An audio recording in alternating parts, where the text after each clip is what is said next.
ለካስቷ የምትረዳት ልጅ ነች። በጣም ይገርማል። ቅልብን ያላት። እኔ የማትወጂውን ሰው እንድታገቢ አልፈልግም። አይ አይደል፣ ፈጣሪ ሁሉንም ነገር ለበጎ ነው የሚያደርገው። ልጁ ላይ እስከዛሬ መጥፎ ነገር አላየሁበትም። ቆንጆ ጊዜ ነበር እኔ ፍቅር።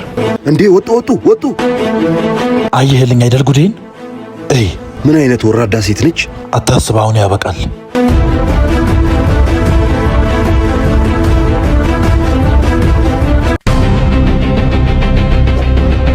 አንቺ ከሃዲ፣ ለዚህ ሁሉ ዓመት የለፋውበት አፕሊኬሽን መሳካቱን ሳላወቅሽ ነው እስካሁን ሳታፈቅረኝ አብረሽኝ የቆየሽው? አይደለም ቆይ። ከዛ በኋላ አግኝተሽው ነበር እንዴ? ከዛ በኋላ እንዴ ነው ያገኘሁት? ምን አለ ሳታፈቅረኝ አብረሽኝ ከምትቆይ አፕሊኬሽኑ ላይ አስመዝግበኝ ብለሽ ስራሽን እየሰራሽ በክብር ብትኖሪ። የምን አፕ የምን ምዝገባ ነው? እኔ ሲጀምር እሷን አላውቃትም።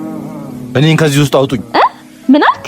ከሷ ጋር ከምትወዘን የሱ ቢግ ቦሌ አፕሊኬሽን ላይ ተመዝግበ ህይወትን ቀይር። በተደጋጋሚ አግኝተሽው ቢሆን እሺ፣ አንዴ ብቻ አግኝተሽው ስለሱ እንዴት እንዲህ ልታወሪ ቻልሽ? አፕሊኬሽኑ ምንድነው የሚጠቅመኝ? ምትሰራውን ስራ ኦር የምትሸጠውን ፕሮዳክት እዛ ላይ ፖስት እያደረግክ በቀላሉ ንግድህን ማካሄድ ትችላለህ። ፕላስ ሰዎች ያንተን ስልክም ያንተን ሎኬሽንም እዛ ላይ በቀላሉ ማግኘት ስለሚችሉ በስልክ ብቻ መገበያየት ይችላሉ ማለት ነው። ይሄ ፕሮጀክት እንድትሳካልኝ ስለምታውቅ ነው እንደምታፈቅረኝ ስታስመስል የነበረው።